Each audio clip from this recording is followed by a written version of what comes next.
Shalom sahabat-sahabatku. Saat ini kita berada di bulan yang paling ditunggu-tunggu atau dinanti-nantikan begitu banyak umat Kristen dunia yang akan merayakan hari kelahiran Tuhan kita, Yesus Kristus. Untuk itu, renungan kita kali ini saya akan beri judul Immanuel. Terambil dari Matius 1 ayat 23, firman Tuhan berkata, "Sesungguhnya anak darah itu akan mengandung dan melahirkan seorang anak laki-laki, dan mereka akan menamakan dia Immanuel, yang artinya adalah Allah menyertai kita." Sahabat-sahabatku, Alkitab menggambarkan Allah ada di dalam kita, itu benar. Dan kita ada di dalam Allah, itu juga benar. Allah hidup di dalam kita. Ya, itu benar. Kita hidup di dalam Allah.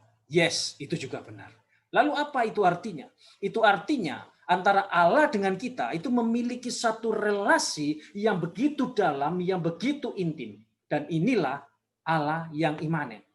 Allah yang transenden ada jauh di sana yang tidak mungkin bisa kita jangkau. Allah yang transenden adalah Allah yang besar, yang pikiran kita pun tidak sanggup atau tidak mampu untuk menjangkaunya. Tetapi Allah di dalam iman Kristen bukan cuma Allah yang transenden yang berada jauh di sana, tetapi dia juga adalah Allah yang imanen. Imanen ini artinya dekat ya saudara-saudara. Transenden itu jauh. Yang mana dia datang mengunjungi kita di bumi ini, bahkan hidup di dalam kita. Itu Allah yang imanen. Maka itu dapat kita katakan bahwa Allah beserta dengan kita. Mazmur 23 ayat yang keempat berkata, "Sekalipun aku berjalan dalam lembah kekelaman, aku tidak takut bahaya, sebab Engkau besertaku. Gadamu tongkatmu itulah yang menghibur aku." Tetapi di sini ada yang perlu kita ingat, bahwa Allah bisa datang menjumpai manusia itu hanya di dalam Kristus Yesus. Manusia itu bisa menjumpai Allah itu hanya karena Kristus. Ini hal penting yang perlu kita ingat. Karena kenapa? Karena tanpa Kristus tidak mungkin manusia itu dapat menjumpai Allah. Yohanes 14 ayat 6 berkata, kata Yesus kepadanya, "Akulah jalan, kebenaran, dan hidup. Tidak ada satu orang pun yang datang kepada Bapa kalau tidak melalui aku." Tuhan Yesus sudah berkata seperti itu. Jadi jelas. Kemudian di dalam 2 Korintus 5 ayat yang ke-18. "Dan semuanya ini dari Allah yang dengan perantaraan Kristus telah mendamaikan kita dengan dirinya." Dengan Allah ya maksudnya. "Dan yang telah mempercayakan pelayanan pendamaian itu kepada kami." Sahabat-sahabatku, ingat, dosa sudah merusak segalanya. Dosa sudah membuat sebuah dinding pemisah antara Allah dengan manusia. Dosalah yang menjadikan Allah dengan manusia itu berseteru.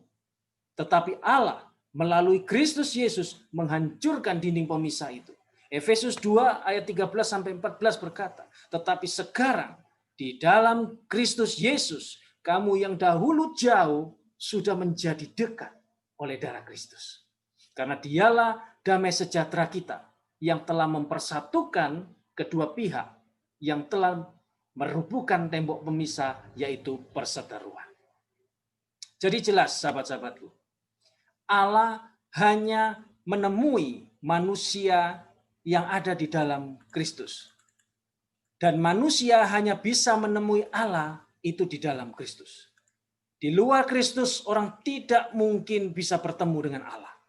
Untuk itu siapa saja yang mau bertemu dengan Allah, maka satu-satunya jalan adalah harus percaya kepada Kristus Yesus. Saudara-saudara, Natal itu mengajarkan kepada kita bahwa Allah itu beserta dengan kita. Dan kalau Allah sudah beserta dengan kita, kalau Allah ada di pihak kita, apalagi yang harus kita takuti? Apalagi yang harus kita takutkan? Amin? Amin. Maka dengan merayakan Natal, kita harus mengingat bahwa Allah itu adalah Allah yang setia. Allah itu adalah Allah yang maha kuasa. Tetapi lebih dari itu, kita harus sadar bahwa Allah itu adalah Allah yang beserta dengan kita. Beserta kita di dalam Kristus Yesus. Untuk itu, siapapun yang belum bertemu dengan Allah di dalam Kristus, maka ia harus sungguh-sungguh datang kepada Kristus, percaya kepada Kristus dengan sungguh-sungguh. Immanuel, Allah beserta kita. Tetap semangat, tetap setia, tetap percaya kepada Tuhan Yesus, apapun yang terjadi. Tuhan Yesus memberkati. Shalom.